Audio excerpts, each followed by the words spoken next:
Good evening, I'm Dallas Lucas, and this is Saw the Side. I'm here today with a guest, potentially a reoccurring guest. His name will be Matteo. Is it Matteo? Yeah, it's Mateo. Yeah, amazing. Matteo, guys, get it right, pronounce it right. Very nice Italian guy. And we have a couple of things to get into tonight, a good bit to get into. Number one, we have, of course, the wretched and terrible criminal Carmelio Anthony. He was found guilty today, and gets 35 years for a track meet stabbing murder. Matteo, what do you think about that? Do you agree, or do you think it should have been more lethal, more extreme? I totally agree with it. I'm quite familiar with this story actually dating back. I saw that this guy stabbed a 17-year-old kid at a track meet, and it was over a joke or a threat, apparently. And I think it's outrageous because people were defending Carmelo Anthony that stabbed the boy for no reason when he was just at a track meet, and Carmelo acted insanely. Yeah, and actually, I mean, to this day, to this hour, actually, they are still protesting. They are, quote, well, I can't say that, guys, Spotify, but they are, acting like a certain animal. But listen, guys, it's a very bad, story. Luckily, he is being, sent away for a long time. Hopefully, when he's in his 40s, early 40s, late 50s, or early 50s, or whatever, hopefully by then, he learns his lesson. Hopefully, he drops the soap multiple times and gets, beat up in there. I'm kidding, of course, but, hopefully he does have a nice time in there, and hopefully he comes out as a changed man. Because, honestly, we don't, inmates in prison aren't a net positive for society. I mean, we're spending more money on them, getting them food, clothes, all this stuff, and they're not being productive in society. So, I do hope that he does rehabilitate, but I don't know, Matteo, do you think he'll ever have a chance of rehabilitating and coming to be productive in society? I think so. I think he could learn through programs in jail, but one thing that I was going to add is I find it extremely outrageous how they're playing Carmelo as the victim, 100%. and they even started a GoFundMe for him, and it's raised Oh, over 100K USD, and I find that's insane. And multiple witnesses said is Anthony, Carmelo Anthony, he was confronted by Austin Metcalf, who told him to leave, and he felt threatened apparently. So he wow. stabbed a 17-year-old boy for no reason. He wasn't even physical or anything. And who brings a knife to a track meet? Who does that? Yeah. Who does that? I'll tell you who does that. That's you know what, but you know who. But it's just like, you know, um, the whole entire story behind it's very sad. I mean, picture this, let's do a play-by-play here. Okay, you are Joe Scott. You are in your tent, you're having a nice day with your family, you're watching the football game, and you're just sitting there in your tent, right? Okay, and so this guy, he comes up to you. He's a person of color, and he comes into your tent, and you're asking him to leave. You're saying, "Hey, man, please leave. I'm with my wife and kids, of course. Get out of here." Okay, well, and he's instigating. He's saying, "Nah, man, nah, you white person, nah," and he's being rude to you, man. And of course, our lovely young man Austin Metcalf. Yeah. He didn't have a wife and children in that tent with him, but for all intents and purposes, he could have. Same scenario all around, and he was defending himself, telling this guy to get out. And again, man, this guy brought a knife to a football game. Now, at which point would you need a knife at a football game? So, I am very happy that um, the jury found him guilty and the justice system, did not fail this time. I do think that 35 is just not enough. I mean, this is first degree murder. 19. I mean, yeah, he was a young man. I think he's 19. I don't know. But, Yeah. he's a very young man. And, like, it needs to be longer. Theo, though, I I want to ask you about Uh-huh. Just go ahead. Go ahead. What you were saying there. Yeah, I gotta say, I think it should have not been 35. It should have been life.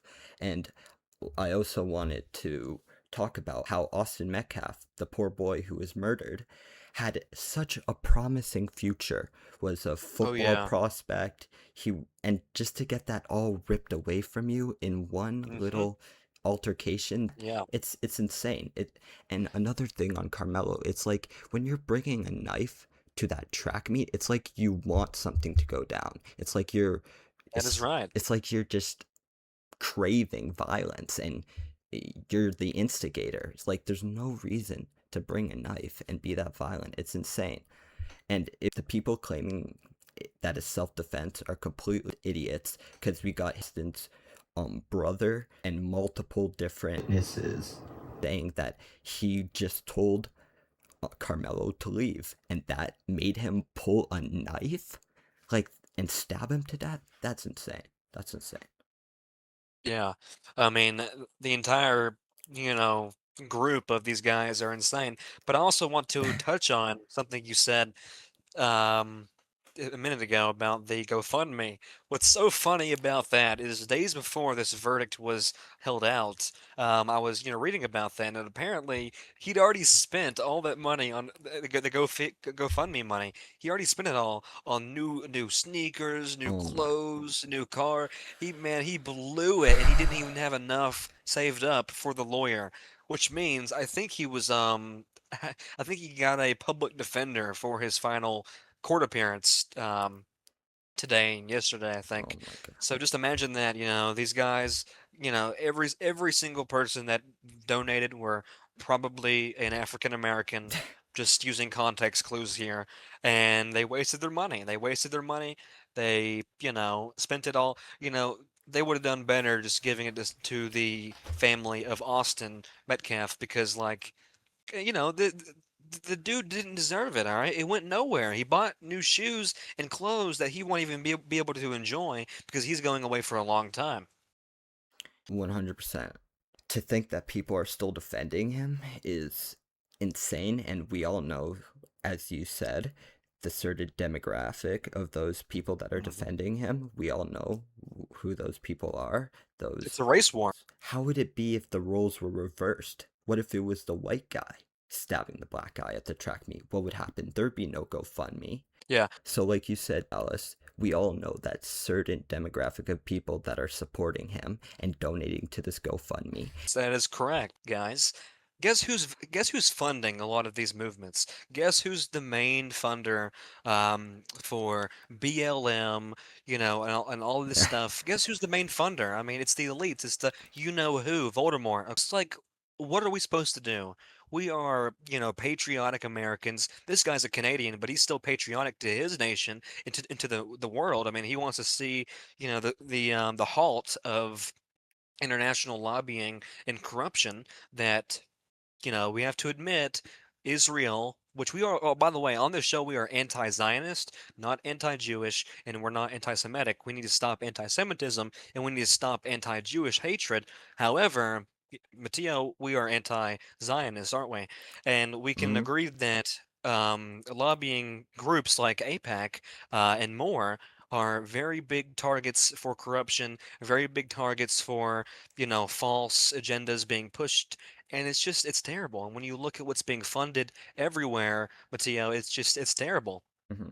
Yes, as a Canadian and you, Dallas, as an American, I could say that our countries have things in common. We're both controlled by foreign nations, and we need to go back to how it was.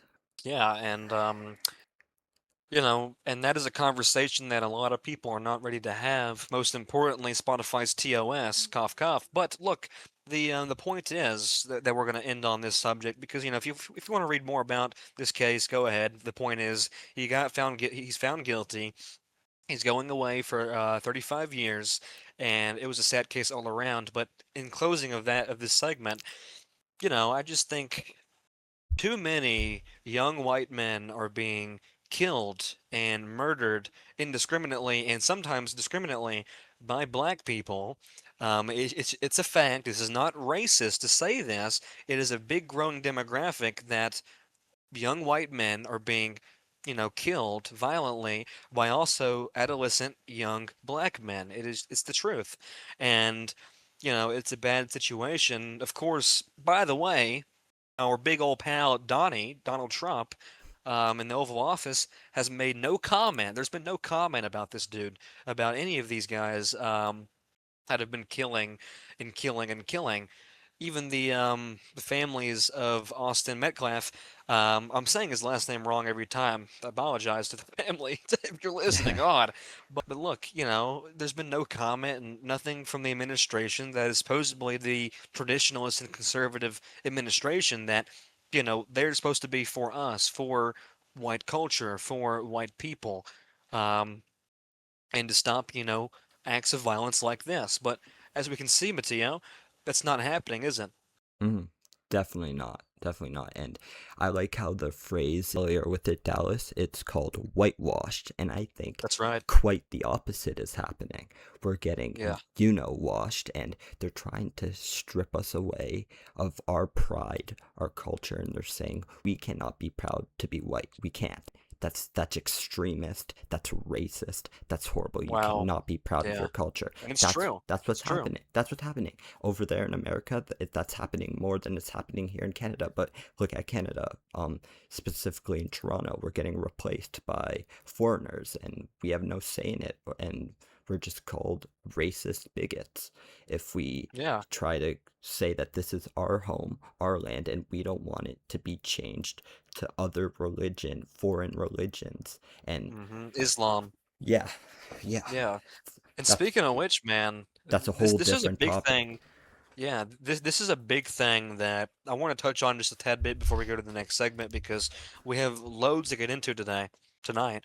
Um, is that, Canada and the UK, all of the former British Empire provinces, you know, even if they're autonomous and they are, independent now, they're all the same just about in terms of laws because Canada and the UK, I know them two particularly, they're suffering a big, big freedom of speech crisis. There's a big freedom of speech crisis in both of those countries right now. I was talking to a friend of mine. I think it was in a YouTuber's Discord server. I know, and this person was in Canada, and I think it was a she. I don't know, and she couldn't even say what she wanted to because like she was getting warnings, like pop-ups on her screen. Hey, you can't speak about you know what, you know who, blah blah blah. Okay, is that not like just so dystopian? And like it's the same censorship of a fascist state, okay? And it's kind of ironic how they are combating fascism, so they think, with fascism. That's what's happening. Mm, They are locking down freedom of speech in those countries, even though far-right movements like Restore Britain is winning and is making global headlines and is scoring seats in parliament, and okay? And same thing's happening in Canada. There's so many groups coming out, and so it's just, and we can't speak much more about it because, of course, we do have certain guidelines to follow on this podcast. Eventually, though, at the end of the podcast, we will announce our plans moving forward and in the future on what's going to happen with it and what we plan on doing with the entire, um, you know, uh, the following here that we're building.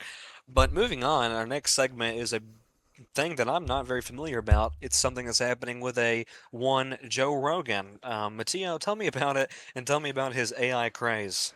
Okay, yeah. So talking about Joe Rogan, Dallas, I just wanted to tell you major fall off. His podcast went from one in the world with Spotify, now it's all the way down to five, number five ranked globally.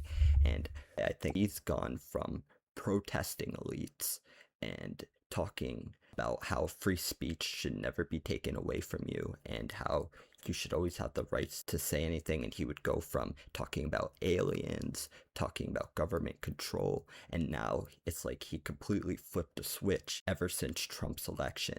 He's been cutting down, as you know, Theo Vaughn from talking about Israel. He is becoming the complete opposite of what he said he was going to be. So we saw Joe Rogan's AI use about 50 Cent AI classical music covers and get, I know. and kind of holding his guests hostage and saying, "Listen to this, isn't this great?" And as you could see, the guests were like uncomfortable, and that's the whole thing that started with AI. Secondly, is his assistant that's been there since the start of the Joe Rogan podcast. He has now fired for a new AI sponsor. He says, "Can we ask our lovely sponsor blank.ai to pull up the source?" It's insane. And Wait, recent, so I think it's the guy on the side, right? The yeah, faceless guy. He yeah, fired that guy? yeah, he fired him for AI after working with Oh him. my It's God. Well, insane. he deserves to be on number five. But yeah, speaking of that, that is a terrible story. So it's the tried and true thing. It's a new wave. Boomers are so, baffled and amazed by AI. They think it is our savior. Speaking of which, yeah, Mattia will cover this in a second. He's also thinking that the AI is the second coming of Christ, which is so incredibly blasphemous. Yeah, I mean, AI is both, a man-made thing and potentially very demonic the way it just operates. So, Matteo, tell me about that and tell me if you agree with what I say about it being demonic. I totally agree. I would even go as far as to call it the Antichrist. That's right. I know that's a bit deep, but I gotta I say, know.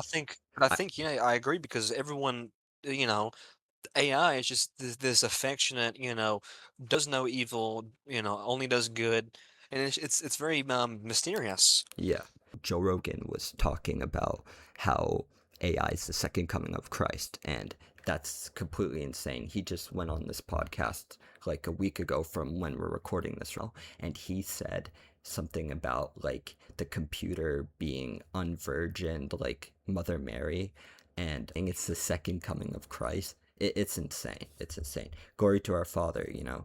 Um, Yeah. s Amen. uh, Has anybody asked him, does he think the AI robot has a vagina or something? I mean, how can it be a virgin? What are you talking about, Joe? Okay, Joe Rogan, huh? What is it? Who does this guy think he is? Yeah, man, AI is a new unvirgined Mary. Like, is he crazy? Listen, maybe he needs to be checked up on. Maybe he hit his head going down to the Oval Office, you know? Maybe he hit his head. Maybe he's seeing double, okay? What's going on? well, I How does think he think a robot is a virgin? yeah, in my opinion, I think Joe Rogan has now become a puppet of Peter Thiel.